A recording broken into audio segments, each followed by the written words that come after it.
नमस्कार. श्री स्वामी समर्थ. मी गायत्री आपल्या सर्वांचे स्वागत करते भक्ती आणि भोजन या चॅनलवरती. आशा करते की आपण सर्वजण स्वस्त आहात आणि मस्त आहात. या विशाल सृष्टीत अनेक कथा आहेत, पण काही कथा अशा असतात ज्या फक्त ऐकण्यासाठी नसतात तर त्या जगण्यासाठी असतात. भारतीय संस्कृतीत स्त्रीच्या पवित्रतेचं, सहनशीलतेचं आणि त्यागाचं सर्वोच्च उदाहरण जर कोण असेल तर ती म्हणजे माता सीता. एक अशी स्त्री जिने आयुष्यभर संकटाचा सामना केला पण कधीही सत्याचा मार्ग सोडला नाही. एक अशी पत्नी जिने आपल्या पतीसोबत वनवास स्वीकारला, एकटीनं दुःख सहन केलं पण कधीही आपल्या सन्मानाशी तडजोड केली नाही. आज आपण साजरा करणार आहोत एक अतिशय पवित्र असा दिवस, ते म्हणजे सीतानवमी. हा दिवस आहे मातृत्वाचा, सहनशीलतेचा आणि सत्याच्या विजयाचा.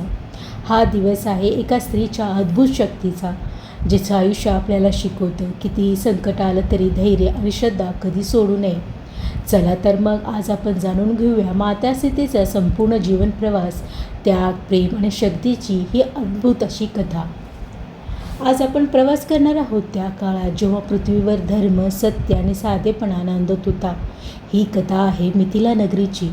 मिथिला एक समृद्ध, शांत आणि धार्मिक राज्य, जेथे राज्य करत होते एक ज्ञानी, न्यायप्रिय आणि धर्मिष्ठ राजा जनक.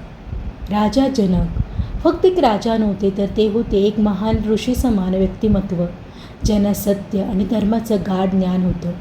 एक दिवस राजा जनक स्वतः शेतात नांगर चालवत होते. हो, एक राजा असूनही त्यांना श्रमाची किंमत माहिती होती.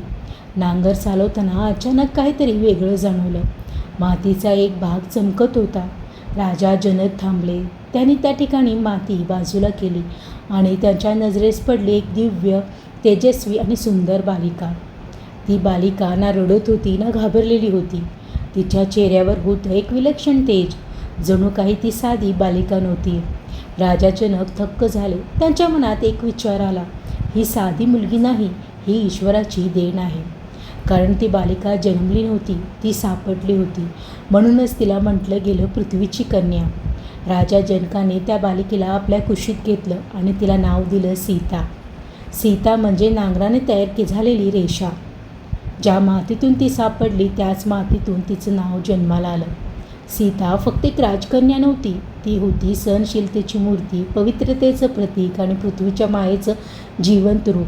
जशी पृथ्वी सगळं सहन करते तरीही सर्वांना जीवन देते, तशीच माता सीता. एका साध्या शेतात मातीच्या कुशीतून सापडलेली ही बालिका पुढे जाऊन बनणार होती संपूर्ण जगासाठी आदर्श स्त्री. पण तिच्या आयुष्यात पुढे येणार होते असंख्य संकट, असंख्य परीक्षा, आणि त्या प्रत्येक परीक्षेत ती स्वतःला कशी सिद्ध करते हे आपण आता पुढे पाहूया. मिथिला नगरीत आता एक नवीन पहाट उगवली होती. माता सीता, राजा जनकाच्या आयुष्यात आलेली ती छोटी बालिका आता हळूहळू वाढत होती.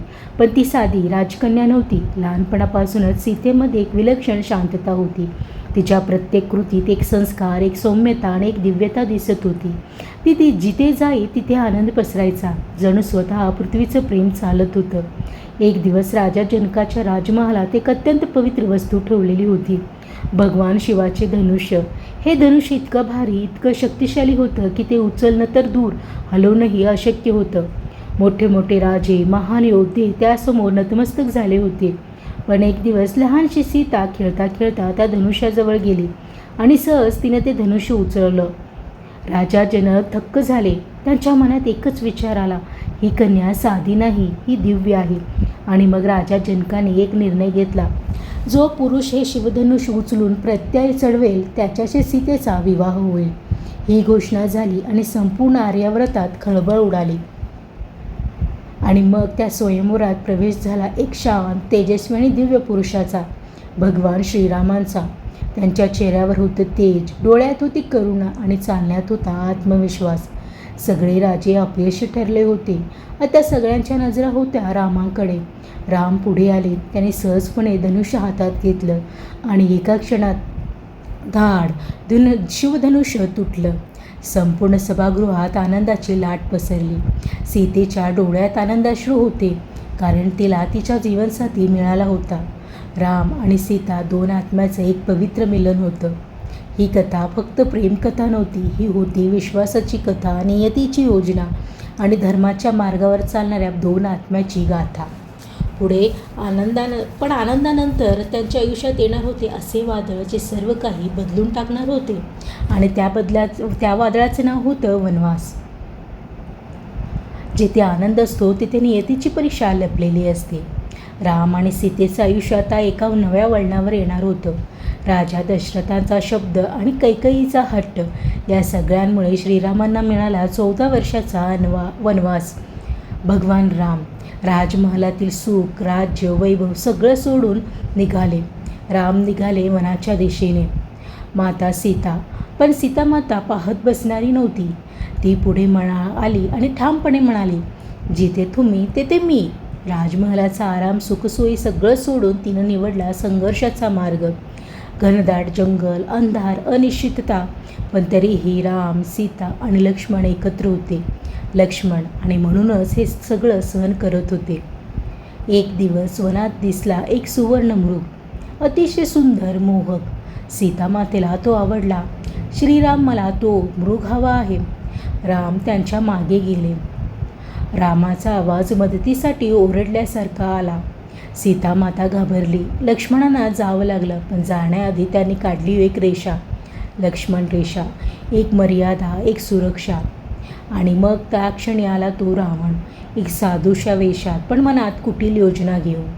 सीता मर्यादा ओलांडते आणि क्षणात रावण आपल्या खऱ्या रूपात येतो आणि सीतामातेचं अपहरण करतो. लंकेत अशोक वाटिकेत सीतामाता एकटी होती. ना सोबत राम ना लक्ष्मण, पण तिचं मन हळूहळू अजूनही अडळ होत होतं. ती झुकली नाही, ती तुटली नाही. तिनं आपल्या सन्मानासाठी स्वतःशीच लढा दिला. एक स्त्री एकटी राक्षसाच्या राज्यात, पण तरीही अजिंक्य. हीच होती माता सीतामातेची खरी ओळख आणि शक्ती. आता आपण पुढे पाहणार आहोत एक महासंग्राम, धर्म आणि अधर्म यांच्यातला. अत्याचार जेव्हा मर्यादा ओलांडतो तेव्हा जन्म घेतो न्यायाचा संघर्ष. भगवान राम आणि रावण, एकीकडे धर्म तर दुसरीकडे अहंकार. एकीकडे मर्यादा पुरुषोत्तम राम तर दुसरीकडे शक्तिशाली पण अहंकारी रावण. लंकेच्या रणभूमीवर सुरू झाला एक भयंकर युद्ध. शस्त्राचा वर्षाव, रणांगणातील गर्जना आणि मग तो निर्णायक क्षण आला. रामांनी सोडला अंतिम बाण आणि रावणाचा अंत झाला. धर्माचा विजय झाला, अधर्माचा नाश झाला. माता सीता ज्यांनी इतकं सहन केलं त्यांना वाटलं आता सगळं ठीक होईल. पण समाजाचे प्रश्न, संशय आणि परंपरा तर सोबत होत्याच. त्यामुळे सीतामातेसमोर ठेवण्यात आली एक कठीण परीक्षा. ती म्हणजे अग्निपरीक्षा. स्वतःचं पवित्रत्व सिद्ध करण्यासाठी तिला अग्नीतून जावं लागणार होतं. माता सीता क्षणभरही डगमगली नाही. तिनं शांतपणे अग्नीत प्रवेश केला आणि अग्निदेवाने स्वतः तिला सुरक्षित बाहेर आणलं. याचा अर्थ एकच होता, सत्य कधीच जळत नाही, पवित्रता कधीच नष्ट होत नाही. सीतामातेचं आयुष्य आपल्याला एक गोष्ट शिकवतं, कधी कधी जगासमोर स्वतःला सिद्ध करण्यासाठी स्वतःलाच जाळावं लागतं. पण जिथे सत्य आहे तिथं शेवटी नक्की विजय मिळतो आणि तो विजय सदैव प्रकाश देऊन जातो. माता सीतेचं आयुष्य फक्त एक कथा नाही, ती आहे सहनशीलतेचा आदर्श, त्यागाचा प्रतीक, स्त्रीशक्तीचा जिवंत पुरावा. सीतानवमी हा दिवस फक्त एक सण नाही, हा दिवस आहे एक पवित्र जन्माचा, एका दिव्य स्त्रीच्या स्मरणाचा. सीतानवमी या दिवशी स्त्रिया व्रत करतात कुटुंबाच्या सुखासाठी आणि आपल्या पतीच्या दीर्घायुष्यासाठी. माता सीताप्रमाणे आपल्या आयुष्यातही प्रेम, संयम आणि श्रद्धा यावी यासाठी प्रार्थना केली जाते. या दिवशी सकाळी स्नान करून स्वच्छ वस्त्र परिधान करावे लागतात. घरात किंवा मंदिरात माते सीतेची पूजा केली जाते. माता सीतांना फुलं, अक्षदा, नैवेद्य अर्पण करतात. सीतानवमीची कथा ऐकतात आणि मनापासून प्रार्थना करतात.